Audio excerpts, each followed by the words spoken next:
The following program is a production of Naleo TV. As a curator, I feel like I can bring only my own perspective. And this is not better perspective than anybody else. But I cannot bring anybody's perspective or somebody's perspective because I don't live their life. It's important to expose Hawaii to outside world, what it's about. And it's also very important to bring some interesting work that gives ideas. I really am really interested in ideas of American identity, sort of who we are and the stories we tell ourselves about who we are, because I think that very much dictates where we're going.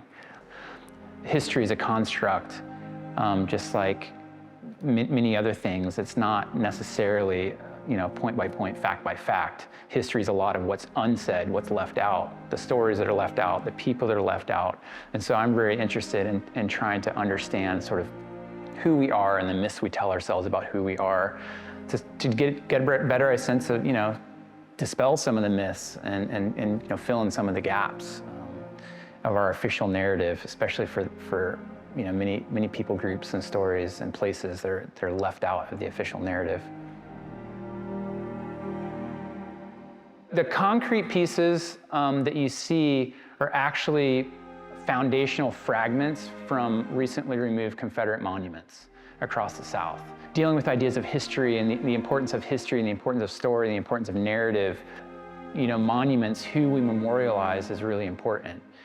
I'm from the South originally, and so this idea of Southern heritage being used basically as a tool of control in certain communities and monuments to, past basically atrocities being held up as something that we should memorialize and we should honor is really problematic. The summer of 2020, there was a big push to remove a lot of the Confederate monuments nationally. And I think that's important and we have to deal with symbols. But I was also thinking that if we just move the symbol and we don't deal with the foundational issues, you run the risk of doing something symbolic. So I was actually really interested in what was below the surface, the things that are unsaid and unspoken, these foundational issues that support and prop up systems. I was able to gather pieces of Confederate monuments and use them as sort of plinths to highlight this untold history that's foundational to this country. And so there's several different sculptures, but a lot of them have these little stereo views, which are photographs that are taken from two slightly different perspectives at the same time. But when you look through a viewer, your brain combines that to make a three-dimensional image. And these images date from about 1880, and they're all from around St. Augustine, Florida. And the monument that they're sitting on dates from about 1879. So they're very close to the same time frame, this unearthed, fragment with this photograph. And it's telling sort of two different stories. On the one hand, the foundation and the monument was honoring and privileging a certain kind of history, whereas these photographs were actually about people that were sort of forgotten and left out of the official narrative. So by putting them together, it becomes a new monument to maybe the forgotten or the overlooked. And then also it becomes a monument sort of to ourselves and our own history about who we memorialize and how we memorialize and the complications of doing that.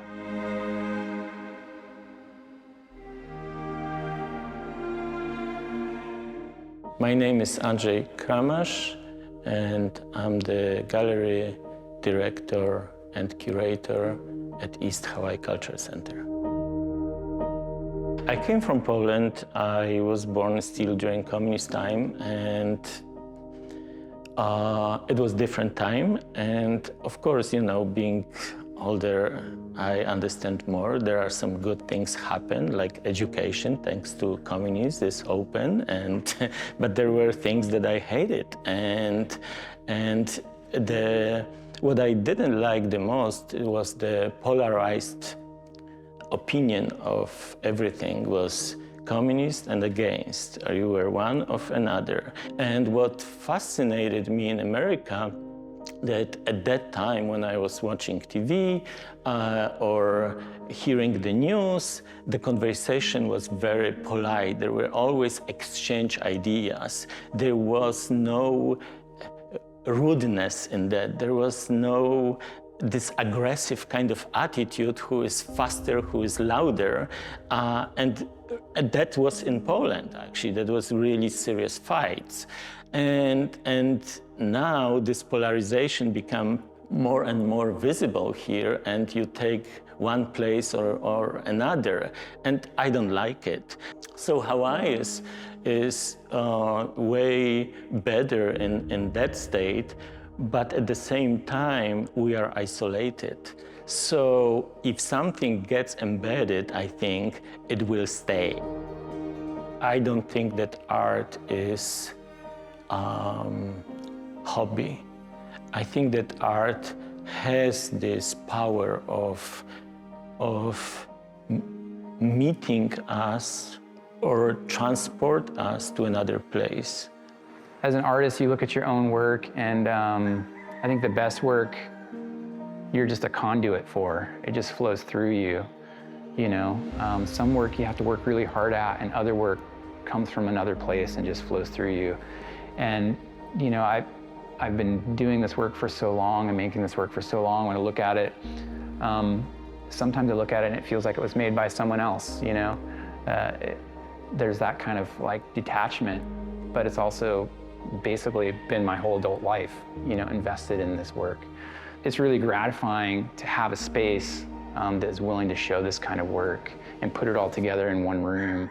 So I've shown portions of these pieces separate, but this is the first time it's all been together in one space. The prints, it's the first time the prints have been shown, and you know, in connection with the flag and you know, the video, and now we're going to screen the documentary. So for me, it's really special to have it, and you know, I feel like it sort of ties together this whole thought that I've been working on for decades now.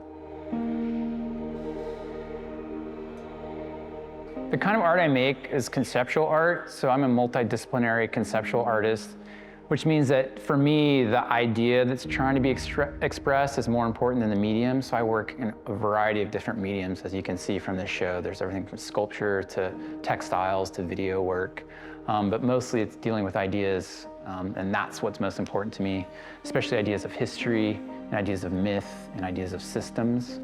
So I really think about those things a lot when I'm making work and try to find the right piece or moment of history or artifact that can best express those ideas. Most of the work that's in this show is situated within a 20-year-long effort that I have with a specific place, St. Augustine, Florida, where I have been making films, artwork, community engagement, and research for over 20 years. So based on my relationship with the city and the community that had already known that I've been working in these areas about history and about race relations. And so when they decided to move the monument in 2020, it was hugely controversial, and actually the Proud Boys and Oath Keepers came to St. Augustine, took up sort of rallies around the square, around the monument, in the old slave market, waving American flags, Confederate flags, for weeks and weeks and months, which actually kept the crew from being able to do their job.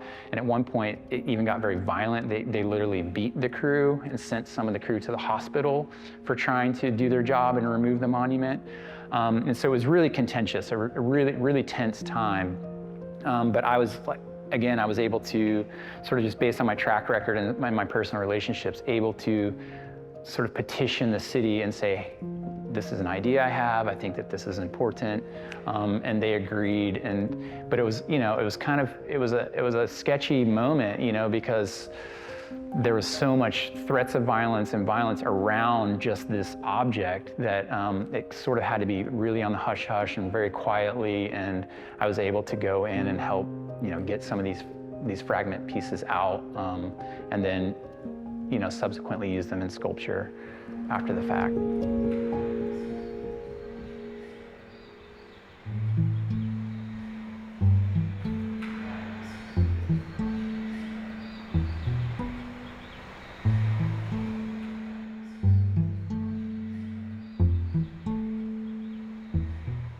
In this exhibition, we have few type of works.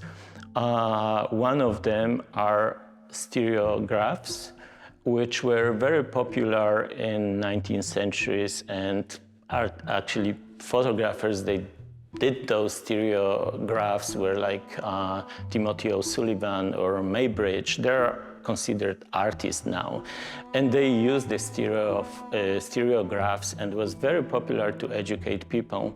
So that's the history of that. But what we have, I like those layers. So in one thing you have the stereographs that there are almost identical images.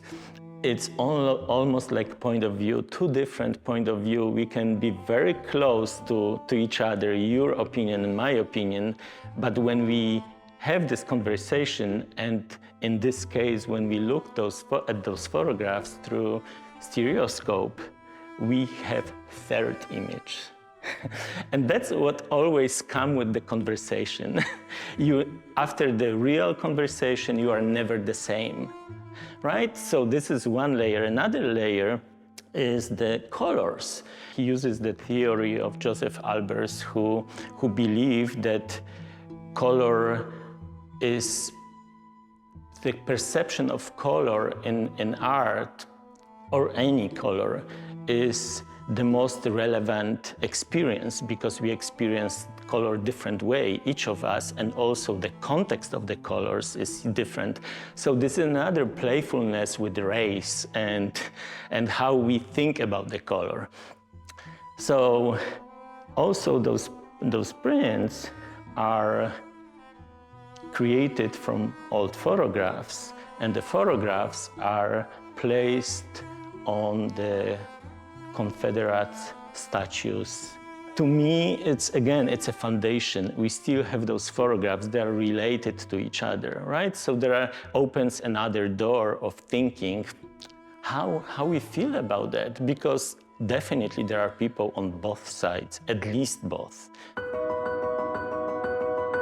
These are all original photographs, so they date to, 1880. So that's something that's really important to me in my practice, is to try to, source and research and identify actual artifacts of history and then use those in my work, to sort of unlock this.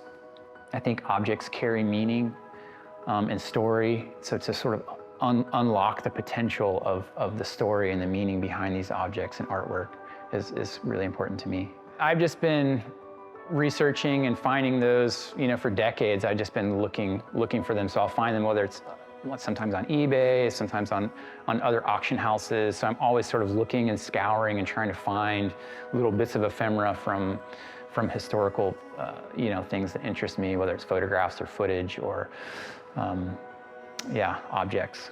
So I'm always kind of like looking. I think if you can sort of amass enough of this material over time, you can find a place for it in some future work. So a lot of times when I'm making a work of art, I don't even know I'm making a work of art. I'm just interested in something, and so I'll just begin to investigate it. And through a process over time, sometimes years, the meaning starts to unfold, and then you start to see connections between things, and then artwork will emerge out of that. At the advent of photography, so photography started, in the mid-1800s, and they were already dealing with 3D photography then, and we're sort of getting back around to it now with VR and other things. So at the time, this was like cutting edge technology, and there were sort of like parlor tricks, like you would get these folders with, and you would take one out and look at it and put the next one in. And that's why these images exist, because photography at that point is very expensive. And so particularly African Americans at that time, they wouldn't have been able to afford to have their picture taken. But because there was sort of like this, this Victorian era parlor sort of trick that people were gimmick that people were interested in, they would do these genre views. And so photographers would go out all over the place, including the Deep South, and take photographs. And so there was a whole series of them on St. Augustine that was called St. Augustine, Land of Flowers and Tropical Scenery, that was meant to promote St. Augustine as a tourist destination. So they were already promoting in the 1880s St. Augustine as a historical tourist destination. So there's that line through line two. So you have tourism promotion On the stereo views, 1880, and then in the video room, you have film promoting St. Augustine as a tourist destination in the 1960s. And so, there's also that sort of through line. But that's why these stereo views even exist. Otherwise we wouldn't have them, certainly.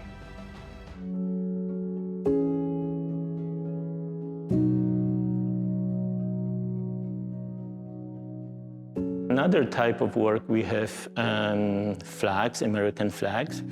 The interpretation is for everybody themselves. What I see is this amazing unwoven flag, thread by thread, and stretch again in different vertical or horizontal way. And when you look at them, I feel so many things, like fragility of democracy, like weaving this meaning. And of course, American flag is a very strong symbol and is strongly embedded in us, but also when you think as a country that America think about itself in general, it's very, very powerful statement.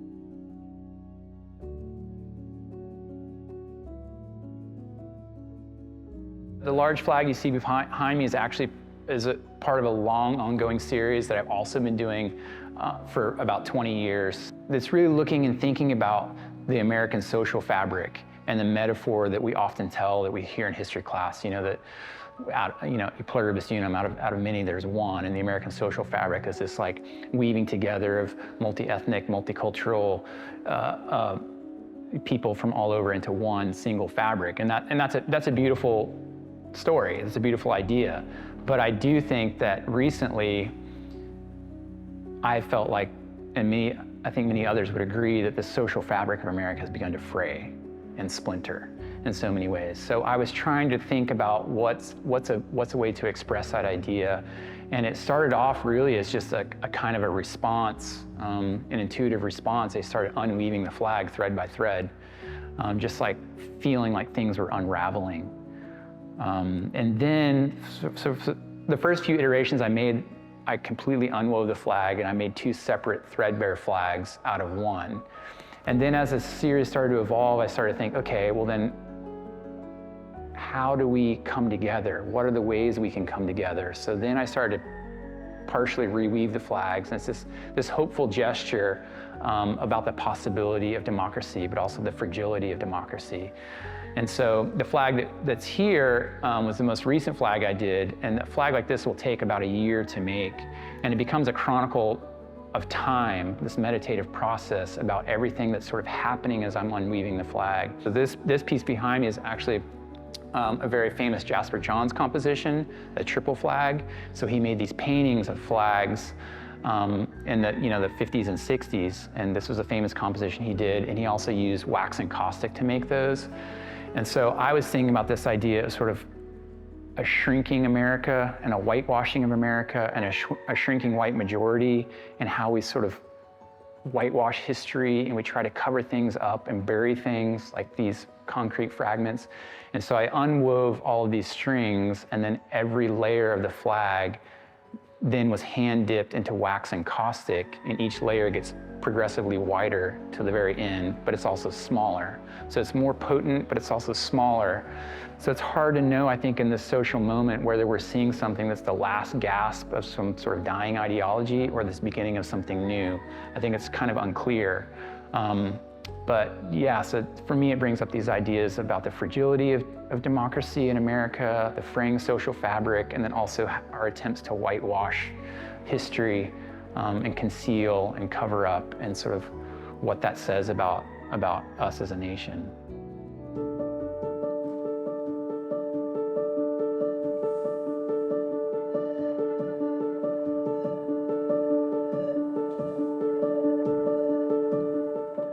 And then we have another work is 3-channel video, which we have footage from St. Augustine archival images from the beaches when African Americans wanted to enter the beach, but of course they weren't allowed to do it. So you have this, and of course there's Ku Klux Klan, and you have present images, present footage from the election time of Donald Trump, and they look really alike. And then you have the surfers, which is, besides the whole situation, the political situation, I see this, this beauty of ocean. And when you think about this metaphor of openness, of ocean, and why does it belong to someone, right? So there's the film is difficult and drastic at the same time as has this, the third voice kind of coming and say this is kind of outside politics. Even it is in this context, but yeah, to me was very important. One of the reasons to bring this exhibition and talk about this access to beaches, it's happening again all over America, West Coast, East Coast, Hawaii too. In one of the side galleries, there's 2 video pieces titled This Innocent Country, along with the title of the show. And what it is it's the same vantage point in St. Augustine, Florida, shot from 3 different time periods. So it's the same vantage point shot from 3 different periods in time, the beach and then also the downtown. So what happened was I had been very familiar with all of the civil rights footage from the 1960s showing Dr. King and protesters, and then counter-protesters, the Klan and all far right people coming into St. Augustine waving Confederate flags and counter-protesting. So in 2020, when they were going to remove the Confederate monument, like I said, the Oath Keepers and Proud Boys and Neo-Confederates came to St. Augustine again. So in a split-screen image, 1964, St. Augustine downtown, in 2020, St. Augustine downtown looked identical. And that was important to me because, over the 20 years I've been working on this and showing this footage, I would show the film and show footage of the Klan and Confederates and neo-Nazis basically rallying in the 1960s. And almost universally, didn't matter who you were, what your political persuasion was, people would condemn that and say, that's wrong, that's immoral, that's not right, but that's not who we are anymore. We've moved on from that. And then when you see it happening again, 20 years later, the same exact identical scenes repeating itself, I think it just, belies this innocence that we like to project about ourselves. And it just dismantles that argument entirely. It's like, no, maybe foundationally, this is who we are. And so let's deal with that, let's acknowledge that, and let's work towards changing that. So in a split screen, those 2 events, 1964 and 2020, looked identical. And so I created a series of films kind of with that idea, like showing this was 1964, this is 2020, and then the third one and the third frame, they're all tourist promotional films from St. Augustine, showing the exact same places. So again, even like we have here in Hawaii, you have the tourist brochure idea of what Hawaii is, but there's a whole nother side that's not seen and not shown. And so that was the same idea, same concept. It's like, here's the tourist version of who we think we are and the story we tell ourselves about who we are, and then here's the stark reality for some people in certain communities. So to juxtapose all of that, and again, sort of like negate this idea of innocence that we like to project about ourselves, was sort of the point of those pieces. I spent years looking in all the major news outlet archives, as well as college universities. Sometimes we'll have archives and different archives, and I sourced all that footage from many, many, many different places, including the tourist promotional films and the civil rights, black and white civil rights footage, and then the contemporary footage. Some of that I shot myself, and others of it I sourced from local news media or from social media or other people that were there, because that also is sort of a way. So it's all basically found footage that I then assembled. Just like these objects are sort of found objects that are then assembled. So there's artistic intervention to all this work, but it's actually kind of minimal in a lot of ways. There's no way to have made a piece like that if I didn't already have the knowledge and the relationship to identify, hey, this looks identical to what happened in 1964. This isn't, this rally that's taking place with these neo-Confederates isn't taking place in a vacuum. There's a historical precedent for all that. And history's cyclical, it repeats, it cycles. And so that's what a lot of the work that I make does. It reorders cycles of history to think about the idea of linear progress. And maybe we're not as far along as we think we are. You know, or often there's like a 2 steps forward, 1 step back to history, and things keep cycling and recycling. And until we can break those cycles, we're sort of condemned to repeat them. And so, yeah, to your point, I don't think I could have made that work had I not made all the previous work.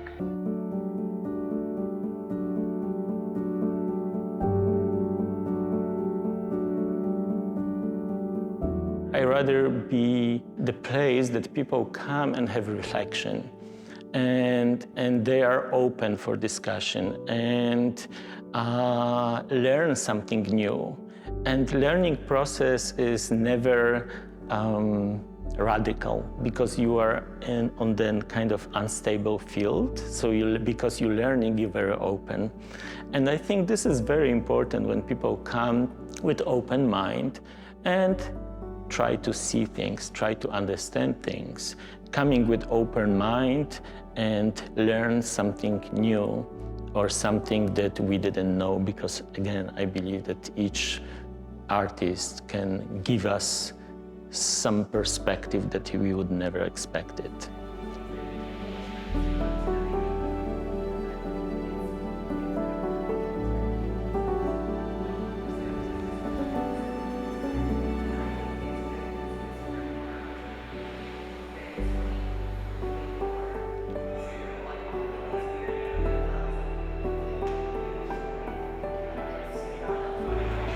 This work is very specific to a certain community in a certain place in Northeast Florida, St. Augustine, Florida.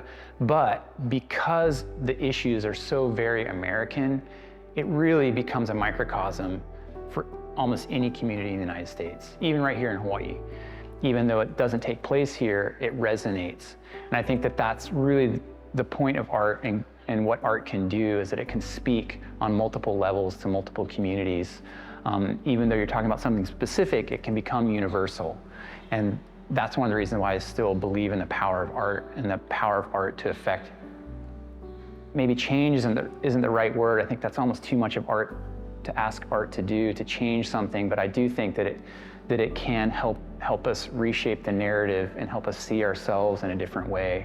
And I think it can shift culture. And once culture shifts, then I do think change is possible.